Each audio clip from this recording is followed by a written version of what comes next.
Is this real life? Excited. The day.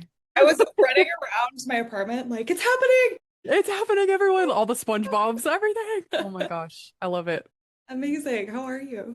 I'm great. It's Sunday. I thought it was Saturday. It's Sunday. This is the only thing I have going on today. So I'm like, Me too, heck actually. yeah.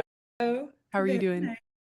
I'm doing good. I'm very Good. excited to be talking with you. I know, me too. I feel like I'm at a job interview, so I'm like, I have to be all like professional, but yeah. I got my root beer, my zero sugar Bart's root beer, which is insane. Amazing. Yeah. That sounds so good right now. So I was gonna get water, and then I was like, no, I have root beer. Why would I get water? Yeah, exactly. Beer. Yeah, I'm always gonna pick the root beer. All right. So I guess let's start out with just tell me a little bit about yourself. What do you do? It's funny. So I'm such a creative person, but my job is like so you couldn't even think of what I do. I work at a packaging company. So I do like kind of inside sales, but mostly customer service type work. It's a great company. It's really lovely. But about me, I've always been into metal music. I grew up with two older brothers, and so they kind of like ignited that within me, and I've just kept it up ever since. Um, I play piano. I have an electric drum kit right here, so very musical. And when I saw that your podcast kind of ties in mental health with music or touring or musicians, I was like, already before we even spoke, I was like, this is like right up my alley. So yeah, it's just a little bit about me. Nice. When did you start getting into doing like the music reviews or it's posting content about smaller Yeah. bands? Very recently, actually, I my boyfriend's a musician, and a lot of the music that I love, he's actually introduced me to. And so last year, I was like, you know what? What's a great way for me to kind of discover more music myself? I was like, well, I'll just pick a band like Metallica, for example, Mhm. and listen to their entire discography and then post my like thoughts about it on YouTube. So it actually started as a YouTube channel, Kenny Goodtimes. And it was funny because I was kind of viewing it as like, I don't know anything about anything. And this is like my review on this album. And people were going crazy. They're like, this is so wrong. Like, you're totally off on this. But the YouTube stuff, it's so time consuming for such a little payout. And I know that sounds a little conceited, but it's not supposed to. Where, I was spending the whole week editing, editing, editing, editing. Whereas when I kind of came to Instagram, I saw how quick it was to just like record for 30 seconds, edit for 10 seconds, and then it's up and you get a lot of visibility. And it's a greater way to reach more people. So knowing that and seeing that happen in real time, I was like, well, I could use this power for good and actually start talking about smaller bands, and they love it so much. They really appreciate when anyone posts about their music. So it's been a great way to kind of get into that rather than talking about bands that are already they don't need more attention. So that's Mm, kind of how it all started. absolutely. I actually just watched your Metallica video. No way. Like, this is so. Oh my gosh. It was fun. Honestly, I wanted the YouTube to be the thing, but Yeah. it's just such a long grind and again, so time consuming. So, but maybe one day I'll get back to that because that was really fun, just rambling about bands. Yeah, of course. Well, and I mean, like, you're an excellent speaker as well. And so, Oh, what thank you you. were sharing about and the way you were describing things was also like, it was funny, right? So, it Yeah. kept you engaged, which I think is definitely a gift. Yeah. And I love that. especially, yeah, absolutely. And especially to be able to just like put it out there and be like, here, Yeah. and this is what I think. And one thing that I've learned the hard way is that people take their music so seriously, right? And so for me to say like, oh, this Metallica album wasn't my favorite, for me it's just a saying like it's not my favorite. But for some Yeah. people it's like you're the worst person for, you know what I mean? Like I've been so targeted by people for like having a specific opinion, but yeah, it's just a thing I still keep up with. I'm like we should have more conversations about what we like, what we don't like, and that's just my belief, but yeah, a lot of Mm, people don't feel the same way. totally. Yeah, I was curious about that too. Do you ever experience maybe like any anxiety posting your opinions when it feels Mhm. maybe controversial amongst the music scene? Yes, yes. So I try to, ever since, let me rewind. The first time I posted a reel that had like any type of hot take, it got almost 1 million views. It's still not quite, it's at like 997. And I didn't expect that. That's never happened to me before. I'm like, of course, it's a negative video where I'm saying like these bands are red flags, just kind of joking Yeah. around. Ever since then, because that came with a lot of hate, right? So I'm like, well, I don't want my content to be negative. Like, I don't want to be known as like the person in the scene who's like hating on bands. And so every once in a while, I'll post something that I think is like neutral. Other people take it as negative and it kind of blows up. So when I'm getting ready to post something where I'm saying, I'm not into this band, I do have a pit of anxiety because I'm like, I know people are going to hate on this. But thankfully, the last one that I did was, I think, a week or two ago. And I got a lot of hate, but I also got a lot of people that were like, that's an interesting opinion. So I was like, okay, okay, we're getting better. But yeah. Yeah, definitely. I feel like some people almost treat it as like you stepped on their cat or Hmm. something. How Hmm. dare you? Yeah. It's Or gonna, like I beat up a relative of theirs. And I'm like, I yeah, just don't like Sleep Token, you know? I just don't yeah, like the band. I'm sorry. right. Yeah, my bad. Yeah, my bad, guys. Dang, I'm gonna archive this reel really quick. Turn the comments off on that one. Oof, yeah, yeah, for sure. How do you manage that kind of feeling of people maybe being rude on the internet? Because there's a lot of people that hide Oh behind yeah. their screen. Oh yeah. I think the first time I was exposed to it, because I have this thing, I've always had this thing about me where I really don't like it when people don't like me because I have a lot of trauma behind like past best friendships breaking up for no reason. And so when people don't like me, I'm like, why? What did I do? What did I say? So the first time I was hit with like all that hate all at once, I was like, I'm the worst person. Like I should really like I almost just stopped posting on Kenny Goodtimes because I was like, this is just not worth it. Now that I kind of go into posting expecting to receive some type of that because that's just our population. Honestly, I'll go on Kenny Good Times and you see your notifications. I'll just scroll past them. I don't really pay too much attention now to the comments. If there is a comment that's nice, I'll obviously respond and if they're being like cool or nice to me, I'll respond to them. But the hate, it's just like water off a duck's back at this point. I see it, I know it's there. I just scroll past it and keep living my best life. Right. It's Yeah. not worth kind of ruminating on Right, it. right.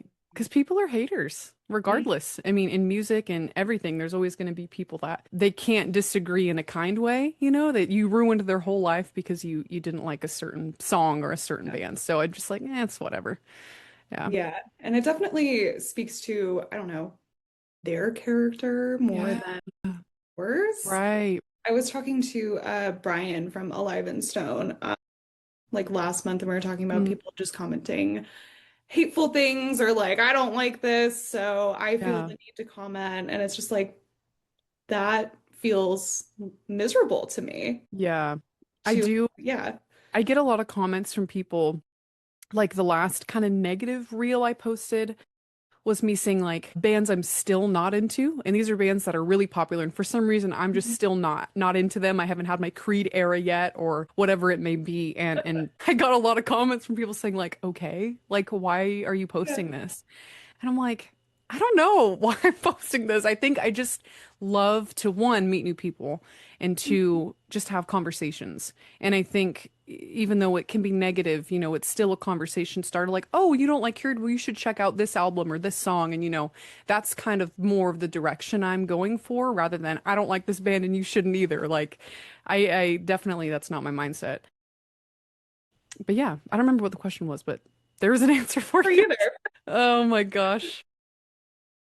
You've also described your purpose on social media as like music exploration.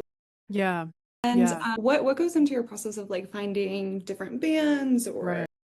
different things? There's a few things that I do. One of the biggest ones lately, as you kind of touched on, was smaller bands, right? So I'm in the scene, so I go to shows kind of around Orange County where I am in California. I just doxed myself. Nobody stalked me. But I go to a lot of local shows, and Yeah. so I find bands that way. And if I really like them, I'll make a reel including them. So I'll say, 5 bands to discover today or smaller bands to listen to.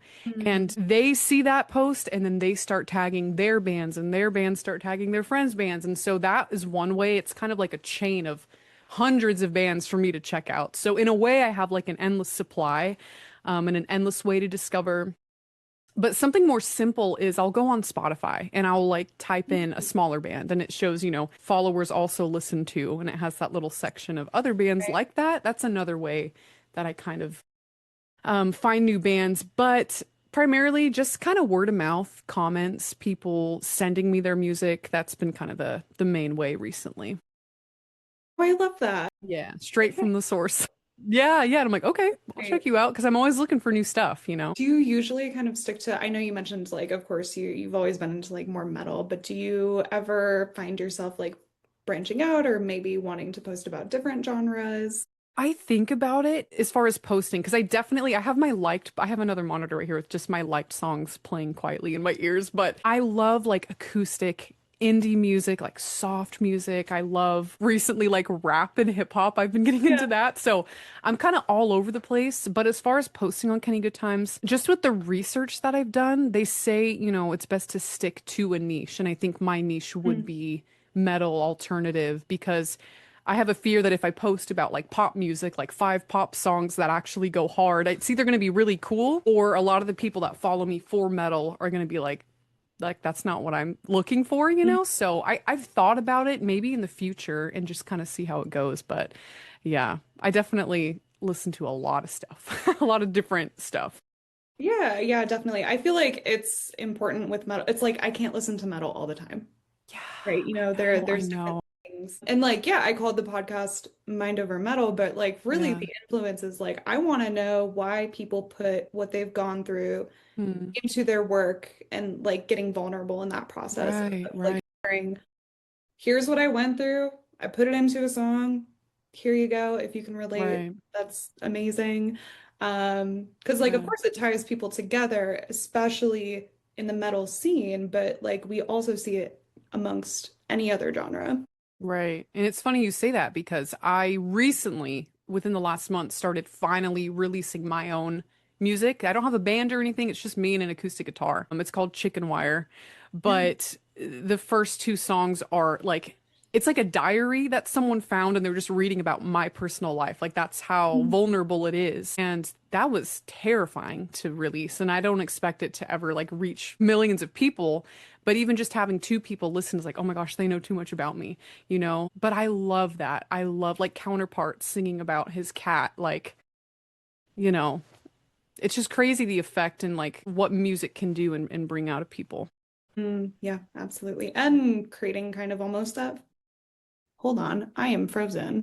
I was like, do I tell her? Why does my face look like that? I love it. You look very like, oh, No! there we go. Jump scare. I did not like it. Oh, oh, I'm sorry. Here, let's Okay. do that whole part again. This happened to me on, okay, so I am Oh in my a master's gosh. program for counseling and it's all online. And so we do everything on Zoom and my face has frozen in class No. and I'm like just It's stuck. like mid like cough or something too. Yeah, it's so bad. Mid sneeze. It's so awful. I hate it. It's Oh just my like gosh. this would happen to You're me. like, please, everyone, just look away. Yep. Turn my camera off. Please don't look at me. Just ignore me. But they're fairly like small class sizes too, so it's like No, it's happening, like everybody's noticing. for sure. It's like four of you, and they're like, what's up with does anyone Okay, else see this? They're all in the chat. Does anyone else see you're this? you're having some Oh my technical gosh. difficulties over there. But anyways, yeah, love Zoom. That's great. Love it. But yeah, that was something I actually wanted to ask you about. So where does the name Chicken Wire come from? So funny. It's one of those band names that means nothing. Genuinely, I did not grow up on a farm. I've never had a chicken in my life. Well, except for eating them. Sorry to the vegans out there. But this came like last year because I've been wanting to actually start like hardcore band and do vocals. I've been singing my whole life and I'm like Mm, learning how to scream. And I was like, Chicken Wire cool. is such a sick name. It means nothing. And then so when I started the acoustic stuff, I was like, Chicken Wire kind of actually still goes hard for this. So I just kept it. I rolled with it. Yeah. Yeah, I love it. Heck yeah. I love that. You love it. That's Yeah, awesome. for sure. I think it's just hilarious that you were like, I've never owned a chicken. in my life. Never even been to a farm before, just like the name. If you want, you can come on over to Wisconsin. My gosh. I'll show you the farm. Please do. Validate my name for me. At least I could say I've been to one. Exactly. I got you. Don't worry. Oh We'll my gosh. Yeah, that would be awesome. We'll make a day out of it. So with the song Nickel, I Yeah. have been loving it. It's been like the perfect like night drive. Love. Oh my gosh. Yeah, Yeah. yeah, it's been awesome. Makes me sad. I love the lines. If for every disappointment I had a nickel, I'd be rich and they would all be praising me. Well, they gave me the chills, like Yeah. actually, because I feel it when you say it, you know? I'm like, yeah. Mm. The first time I listened to it, I was like, oof, that Oof. is like powerful stuff. And I'm sure, like, you wrote it, but I can't be the only person that. And Mm-hmm. so I'm kind Yeah, of curious if you're comfortable sharing, like, for where did this sure. come from? Yeah, for sure. So I grew up Christian. My dad was a pastor. So Christianity was my life forever. For many, like even into my early to mid 20s. I was on the worship team at my church. So and it was a big church. You could call it like a mega church or whatever. So very visible. I had written songs on the worship team that are also on Spotify, and those songs have popped off. Like genuinely the one that I consider as like my child of a song, it's actually a worship song, but about anxiety, which is something you just don't, and like depression and judgment and stuff. So Yeah. that one popped off on Spotify. And so it just felt like there was a huge light on me as far as the church and, just high demands from them. And like, you have to be here every Sunday and you have to be singing and this and you have to dress a certain way. And, I started getting tattoos over time and I felt very judged for them. And I Mhm. just felt like, who am I genuinely outside of church? Because I've only ever been here and I'm so heavily involved and I can't post this on Instagram and it just felt like I couldn't be myself. I didn't even know who I was. So Nickel is about that. I've been kind of away from the church. I'm still, my relationship with God is different. It's my own now. It's not, tied to this whole big corporation type thing. But Nickel is all about that. It's like, I spent so many years of my life doing this. And once I stepped away, all those people who were my friends and my family, none of them reached out, to see how I was or like, hey, you spent 13 years with us. How was your mental health? Like nobody reached out. So Nickel's all about just figuring out who I am outside of the church. And I say, I've learned about myself from other people. They told me who I was and who to be for the Mhm. most formative years of my life. It's like, I guess I have to, have one color hair and I have to, hide my tattoos. And so, yeah, I could talk about it all day, that song, because that was the scariest one for me to put out because I knew if people from my church saw it or listened to it, they would be like, whoa, like she's so far gone. But that's what it's about. Yeah. Very deep. Definitely, yeah. And again, like I think that really speaks to the power of being vulnerable and putting these things out is because like I Yeah. was able to develop my own meaning just from listening to it, Love that. right? And Yeah. it would like I never would have guessed your reasoning behind writing it. Yeah. Well, I love that too because it could be about anything. And I think when I posted about it originally, I said, if you can relate to this in some way, because, it could be talking about friends that, you grew up with or family, you told me who I was. So it's it's specific for me, but I love knowing that it can reach people in different ways, and I would have no idea. Yeah. And I was curious when you were talking about kind of your experience with breaking away from the Yeah. church and like making it less of your identity. What was that like for you? Because it sounds really difficult. It was really painful, actually. There was no greater feeling for me than being on stage in front of all those people and one singing a song that I wrote myself, which was Mhm. crazy, and just having people sing it back. Like I know it's different than like if I were in Corn or something and everyone's like amped up. It feels even more intimate and deep because it's a religious setting. So Mhm. when I started stepping away, because it wasn't just one step and I was gone, I just kind of slowly faded out and into like figuring out who I was. But it was like a grieving process. It was like losing a relative in a way. It's like I remember when that was my life every Sunday. Like today, right now, I'd be there, in a parallel universe. So it was really difficult. But the more that I started feeling like me, it became less and less of a sting in that way. So like where I sit right now, I do miss it still. At least I miss the community, my friends, and singing every, Sunday. But I'm also very happy in myself and kind of where I'm at now. It's been a process to kind of make Yeah, that transition. Yeah. absolutely. And that's what we often hear from people who have had similar experiences or, Yeah. break away from the religion that they were raised with. Um, Oftentimes it's a bit maybe darker in a sense. Yeah. Yeah. Or at least like the stories that we hear about that are more publicized or like Right, right. documentaries. Yep. I Um, definitely experienced some of that, unfortunately. It's just crazy. I was 17 and they had brought in this, and I'm not going to go too into detail, but they had brought in a new worship leader from South Africa. So all the girls were like obsessed with this guy because he looked like Edward Cullen. He had an accent, like he was a mm, guitar player, but yeah, he was not a good person. That's all I'm gonna say.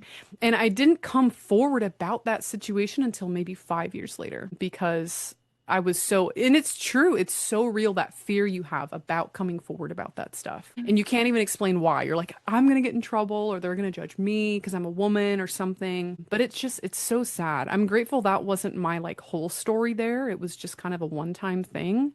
Um, but it's just really, yeah, it's really unfortunate. and holding it for so long.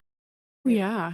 And feeling like, in a way, like, how come I couldn't be protected or how come you guys couldn't? I got them to establish if they ever were to bring in new worship leaders or musicians, do a background check or like do like interview them. Don't just say, "Oh, you play guitar, come on in," because a lot of us were really young at the time. So it's like, come on, do It's your due diligence here. incredibly dangerous. I know. Sad. So there's a lot of general pain and just weirdness surrounding everything that is the church for me. And so Nickel, it was the scariest one for me to put out, but it was very intentionally put out first. So that way it's like, that's out. Now I can kind of release whatever or write about whatever, and it's not going to be as scary as this one was. Yeah, definitely. Thank you for sharing all of that. Of course, the thing about me is I'm an open book. So, like, Perfect. things just happen in life and, their experiences. And so I don't have any issues like talking about anything, but I know Mm, some people aren't like that. They're like, oh, right, for sure. And I'm definitely very similar in that yeah. regard. If you ask me anything, I will tell you about it. So like I appreciate when people are able to kind of like match that in a sense. Yeah. But I do also recognize that it can be hard to like put your truth out there. And so again, another reason why I think a lot of people put it into their music, so they can be like, Yeah. hey, metaphorical, right? It doesn't have to be like Right.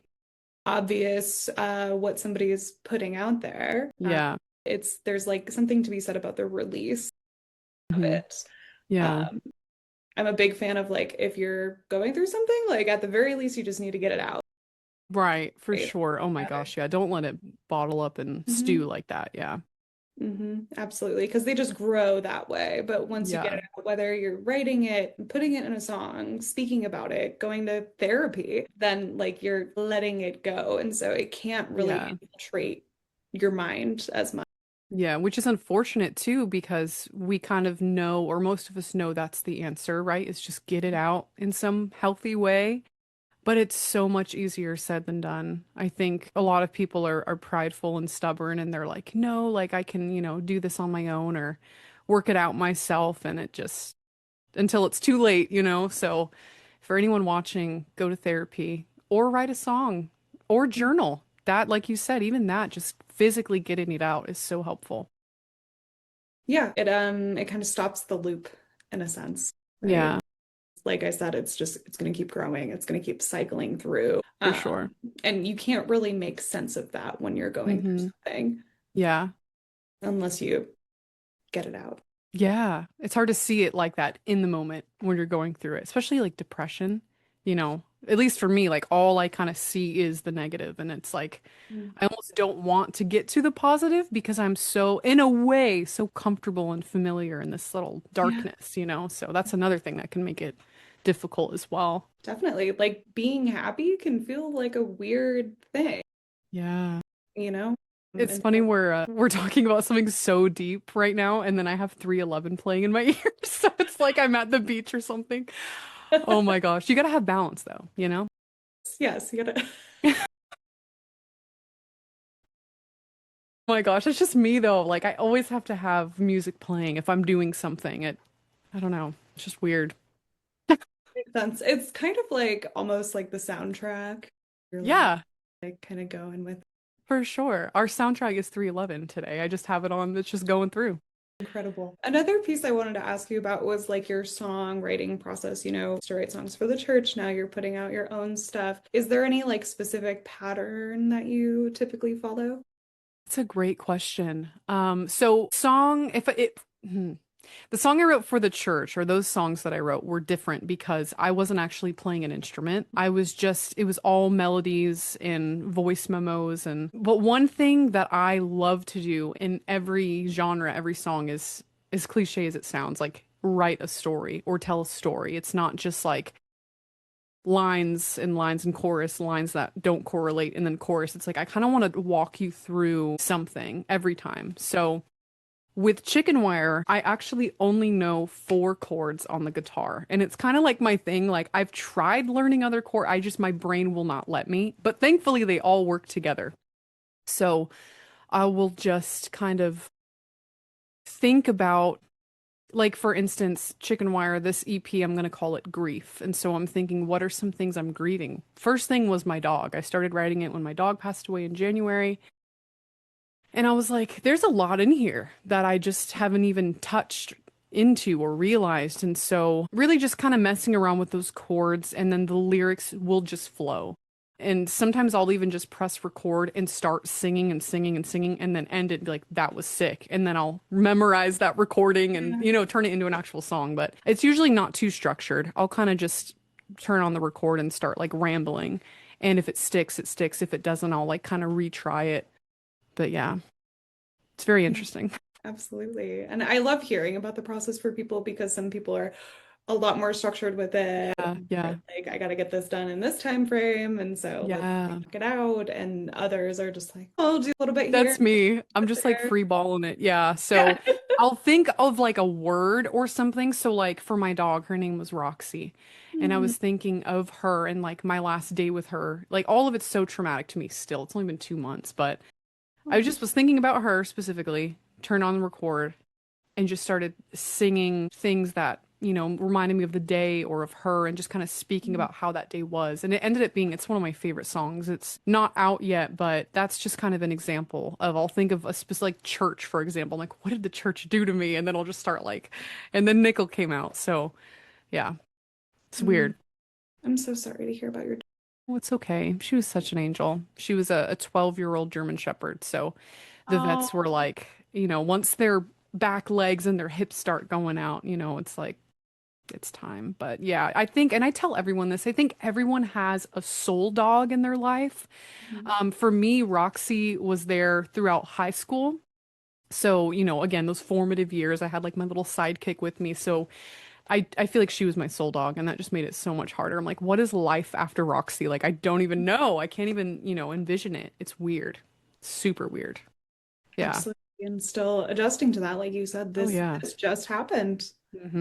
Yeah. And some days, like, I'm fine if I keep myself busy, like with work or like with, going out with my boyfriend. But for some reason, this weekend specifically, I've just been a wreck, like thinking about her, just like sobbing. And I'm like, oh, and then I'm like fine the next day. It's just Mm. waves. Absolutely. Yeah, grief comes in waves. It can happen 20 days later or 20 years later, right? 20 Like it years. doesn't Yeah. doesn't really make too much of a difference, Yeah. unfortunately. But I it know. does mean that like, you loved something with your whole For, heart. yeah. Grief is love. 100%. Yeah. I'm sorry that my episode is so dark, but it's Okay. like, it's real though. I think a lot of people go through these things all the time. So, yeah. Definitely. I was actually married and I got divorced. And when Mm. I moved in here, we can't have dogs. So my ex-husband kept Roxy. And, he lives maybe 20 minutes away. He kept her and he loved her too. So he was watching over her. I would Right. come visit her and she'd be like, oh my gosh, it's my mom.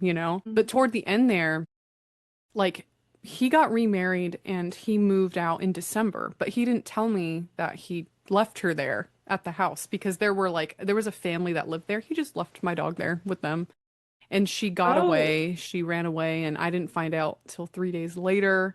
So then I found her at a shelter, right? But then 2 days later, when I went to go like say my goodbyes because she was gonna move with another family, I realized like she's not doing. So mm, it's just weird. It's like I found her, and then 2 days later, it's like now she's gone from the world. Like that's why there's so much trauma behind all of it, and it's just like true. putting it into music, like. You realize, and I've realized this just writing the CP about grief in general, reliving it. Like when I'm writing, you put so much of your just this raw feeling and emotion into a song. And then when I'm done working on a song for the day, I'll just sit here and I'm just heavy. I'm just like, it's like that was a lot for me. And I'm sure most artists or tons of artists are similar in that, especially metal, like screaming your Mm. emotion into something. I can't imagine how you feel after. Like I feel like I'm hit by a truck after a chicken wire song. I'm just like, oh. But yeah, it's crazy. Yeah, emotional drainage in a sense. Yeah, yeah. Kind of a gross word to describe it. Emotional drainage. Drainage. That'll be the title of this episode. Emotional drainage with Kenny Goodtimes. Not drainage. Oh my gosh. But yeah, absolutely. It's there again, as we spoke about earlier, there is a release to it, and that can be Yeah. really overwhelming and exhausting. Yeah, definitely. So That's sorry. I just be talking. I don't know. great. I always strive for like other people to speak more than I do. Yeah, okay, that's a good point. Yeah, every therapist I've had, I'm really just the one I'm like talking to a brick wall. But when they do talk, it's so meaningful. I'm like, wow. You said Mm. one sentence and it changed my whole view. So I guess that's a good practice then to have. If there was somebody listening to this struggling right now, what piece of advice would you give to them? I'm gonna pause at 311 for this one. This is very important. If somebody is out there struggling right now and they're listening to this, this is so simple and so small, but I live by this every single day, and it really does make a difference over time. Over time is the key here. But there's two things. So, one, taking every day, one day at a time. So simple, you hear it all the time. But if you try to like just be completely better today and step out of the struggle and depression in one day, it's just really not possible. But don't let it discourage you because if you strive to be 1% better every day and take every day as it comes. Think about 30 days from now, a month of just working on yourself and like, today I'm actually going to shower or today I'm going to journal one thing. If you do Mm. that every day and just take time for yourself and have patience, that really helps. I never thought I would ever not be depressed. I am the most depressed person you could ever imagine. And here I am now at age 29, and I'm hardly really in that spot anymore. And I never thought I would be on this side of it. Just one day at a time. Yeah. Mm. Beautiful. Thank you so much. Thank you.